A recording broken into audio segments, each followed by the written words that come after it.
Hi, ಎಷ್ಟೊಂದು ಜನಕ್ಕೆ individual piping ಹೆಂಗೆ ಮಾಡಬೇಕು ಅನ್ನೋದು ಡೌಟ್ ಇದೆ. ಸೊ ಈ ವಿಡಿಯೋಲಿ ನಾನು ಅದೇ ತೋರಿಸ್ತೀನಿ. ನಾನು ನೋಡಿ ಎಲ್ಲ ಪೈಪಿಂಗ್ ರೆಡಿ ಮಾಡಿ ಇಟ್ಕೊಂಡಿದ್ದು. ಸೊ ಈ ವಿಡಿಯೋನ ನೀವು ಕಂಪ್ಲೀಟಾಗಿ ನೋಡಿ. ಇದು ಮೇನ್ ಫ್ಯಾಬ್ರಿಕ್ಕು, ಇದು ಲೈನಿಂಗ್ ಫ್ಯಾಬ್ರಿಕ್ಕು. ಪೈಪಿನ್ ಆಲ್ರೆಡಿ ನಾನು ರೆಡಿ ಮಾಡಿ ಇಟ್ಕೊಂಡಿದ್ದು. ನಾರ್ಮಲ್ ಫುಟ್ಟಿಂದಾನೇ ನಾವು ಪೈಪಿಂಗ್ ಮಾಡ್ತಾ ಇದ್ವಿ. ಟರ್ನ್ ಹತ್ರ ನೀಡೆಲ್ಲೂ ಡೌನ್ ಇಟ್ಟು ನಾವು ಮತ್ತೆ ತಿರುಗಿಸ್ಬೇಕು. ನೀಡಲ್ ಡೌನ್ ಮಾಡಿದರೆ ಈ ಥರ ಬರ್ತದೆ. ಪಿನ್ ಮಾಡಿದ ಮೇಲೆ ನಾನು ಇದು ಲೈನಿಂಗ್ ಫ್ಯಾಬ್ರಿಕ್ ಹಾಕ್ತಾ ಇದೆ. ಸೊ ಸೆಂಟ್ರಲ್ಲಿ ಏನಿರ್ತದೆ ಪೈಪಿನ್ನು ನಾನು ಮಾಡ್ಕೊಂಡು ರೆಡಿ ಮಾಡಿದ್ದಿರ್ತದೆ. ರೆಡಿ ಮಾಡಿ ಇಟ್ಕೊಂಡು ಉಲ್ಟಾ ಮಾಡಿದರೆ ನಿಮ್ಗೆ ಇಲ್ಲಿ ಸ್ಟಿಚ್ ಕಾಣಿಸ್ತದೆ. ಈ ಸ್ಟಿಚ್ ಮೇಲೇ ನೀವು ಸ್ಟಿಚ್ ಹಾಕಬೇಕು.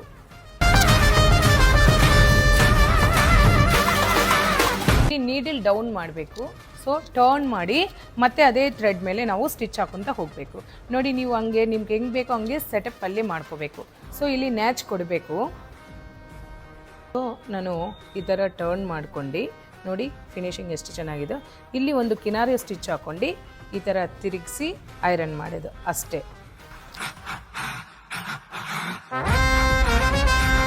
ಸ್ಟಿಚ್ ಆಗಿದ್ಮೇಲೆ ಐರನ್ ಖಂಡಿತ ಮಾಡ್ಕೋಬೇಕು.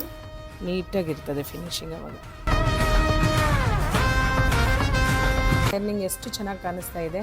ಇದೇ ಥರ ಟೆಕ್ನಿಕ್ಸ್ ನಿಮ್ಮೆಲ್ಲರಿಗೂ ಬೇಕಂದರೆ ನಮ್ಮ ಅಕೌಂಟ್ನ ಫಾಲೋ ಮಾಡಿ. ಥ್ಯಾಂಕ್ ಯು ಫ್ರಮ್ ದೇವಾಂಶ್ ಬಡಿ.